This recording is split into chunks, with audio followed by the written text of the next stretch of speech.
श्री सच्चिदानंद सद्गुरु साईनाथ महाराज की जय।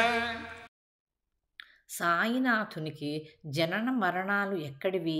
బ్రహ్మ సత్యం జగన్మిథ్య అని తెలుసుకున్న వారికి శరీరంతో తాదాత్మ్యం ఎందుకుంటుంది?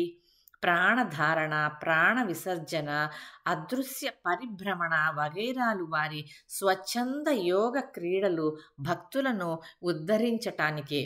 సూర్యునికి గ్రహణం పట్టిందని సూర్యుడు పూర్తిగా అదృశ్యమయ్యాడని అంటారు.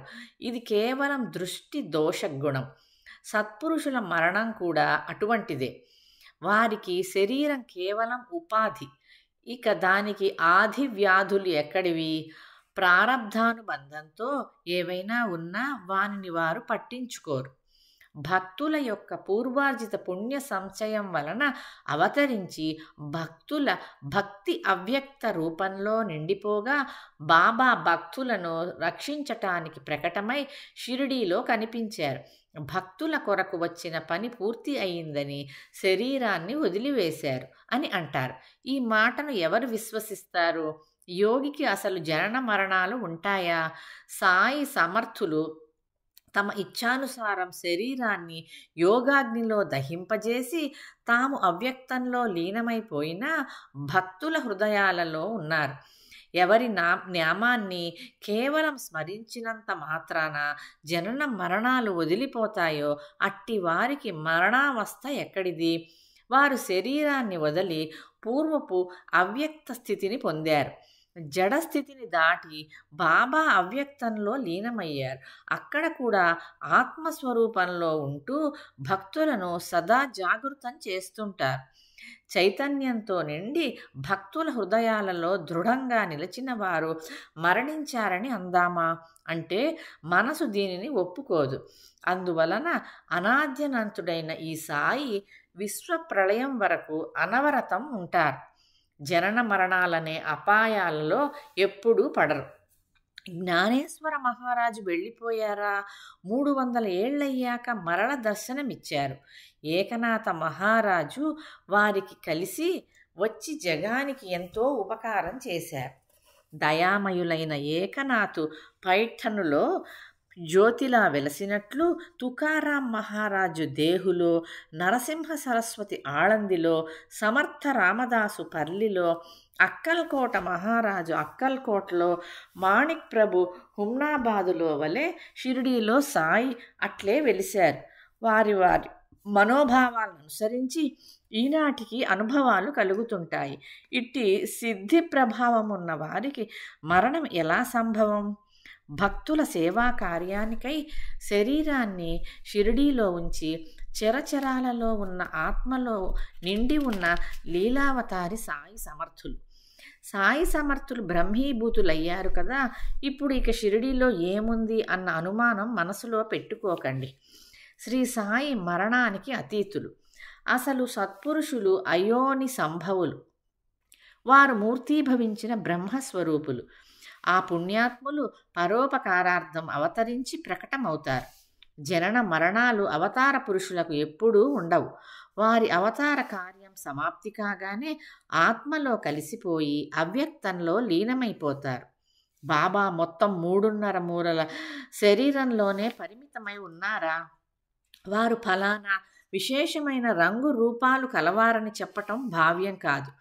అణిమ గరిమాది అష్టసిద్ధులు ఉన్నవారి ఐశ్వర్యం ప్రజల రాకపోకల వలన పెరగదు, తరగదు. వారి ఐశ్వర్యం ఎప్పుడూ సమృద్ధిగా శాశ్వతంగా ఉంటుంది. అలా వారు ప్రఖ్యాతి చెందారు. ఇటువంటి మహానుభావుని అవతారం లోక కళ్యాణం కారణంగానే. సృష్టికి స్థితిలయలు ఉంటాయి. సత్పురుషులు ప్రజల ఉద్ధరణకు తత్పరులై ఉంటారు. వారికి జనన మరణాలు ఒట్టి భ్రాంతి. ఆత్మకత్వ జ్ఞానం, అవినాశ స్థితి వారికి స్వప్నంలో సుఖాన్ని, సంపత్తిని అనుభవించినట్లు వారి పరిస్థితి అటువంటిది. జ్ఞాననిధి ఆత్మానుసంధానంలో ఎల్లప్పుడూ ఉండేవారికి శరీరాన్ని పోషించటం లేదా శరీర పతనం రెండూ సమానమే. బాబా శరీరం పడిపోగానే దుఃఖ పర్వతం అందరినీ కూల్చివేసింది. షిరిడీ అంతా హాహాకారాలు, అంతటా ఒకటే కేకలు. బాబా నిర్వాణ వార్త బాణంలా గుచ్చుకుని రోజూ జరిగే పనులు ఆగిపోయాయి. జనులు కలవరంతో చెల్లాచెదురైపోయారు. అమంగళకరమైన ఆ వార్త వ్యాపించగానే అది అందరికీ వజ్రఘాతంలా అనిపించింది. వివేకవంతులు మౌనంగా కూర్చున్నారు. ఇతరులు గట్టిగా రోదించసాగారు. అత్యంత ప్రేమావేశంతో కంఠం గద్గమై కళ్ళ నుండి దుఃఖాశ్రువులు స్రవించగా శివశివ హరహర అంటూ అరిచారు. ప్రతి ఇంట్లోనూ ఈ గొడవే గుండె దడదడలాడగా ప్రజలు ఆందోళనగా పరిగెత్తసాగారు. సాయి మహారాజు శరీరావసానం గ్రామస్తులకు పూర్తిగా ప్రాణాంతకమైంది. దేవా, హృదయ విదారకమైన ఈ సంఘటన మహాదారుణంగా ఉంది అని అనసాగారు. మసీదుకు పరుగు తీశారు. మసీదు మండపం బాగా నిండిపోయింది. అక్కడి పరిస్థితి గుండెను బద్దలు చేసేలా ఉంది. దుఃఖంతో ఎవరికీ గొంతు పెగలటం లేదు. షిరిడీ యొక్క వైభవం పోయింది. ఆ సుఖం, ఆ భాగ్యం అంతా హరించుకుని పోయింది. అందరి కళ్ళు అశ్రువులతో నిండిపోయాయి. అందరి ధైర్యం సడలిపోయింది. సప్తపురాలలో ఒకటిగా గణించబడి బాబాచే ద్వారకామాయి అని నిశ్చయింపబడిన ఆ మసీదు మహిమ ఎంత గొప్పది!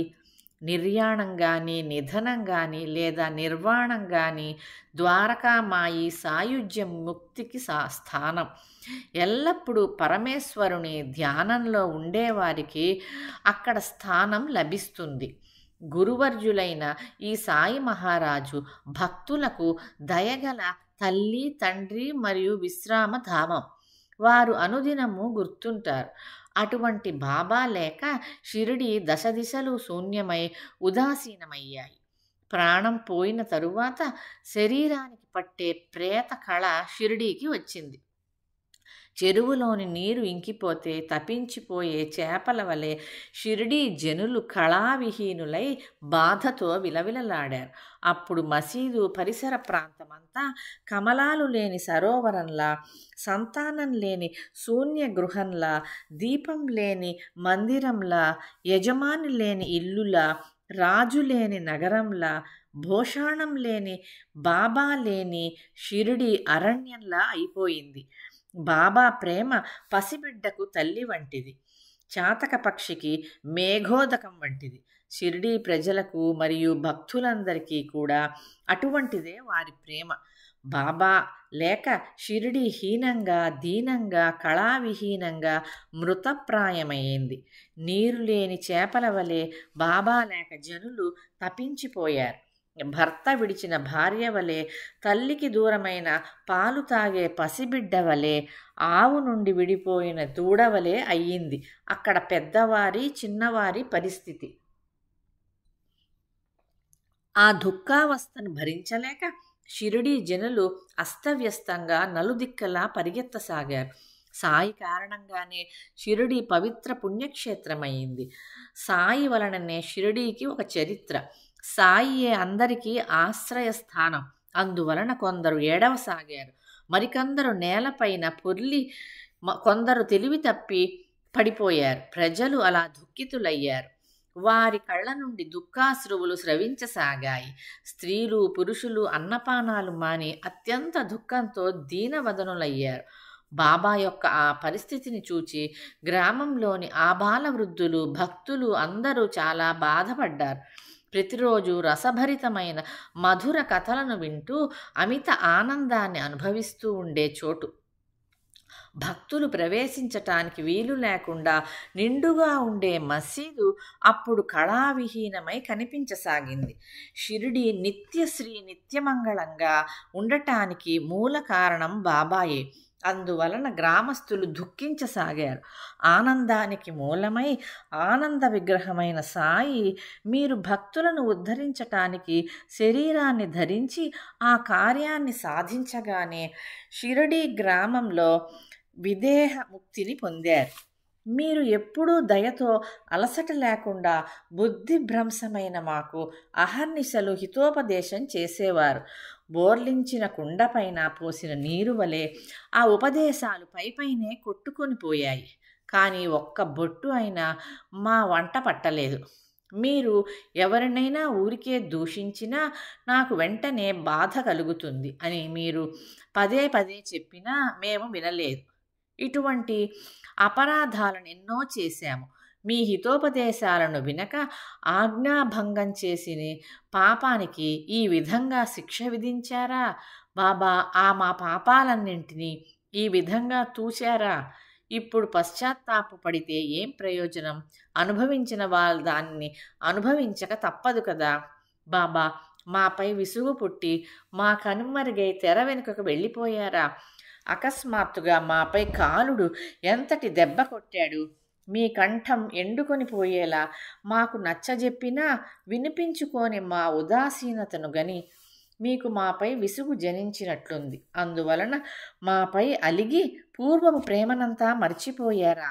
లేదా మాతోటి రుణానుబంధం ఇవాల్టితో తీరిపోయిందా?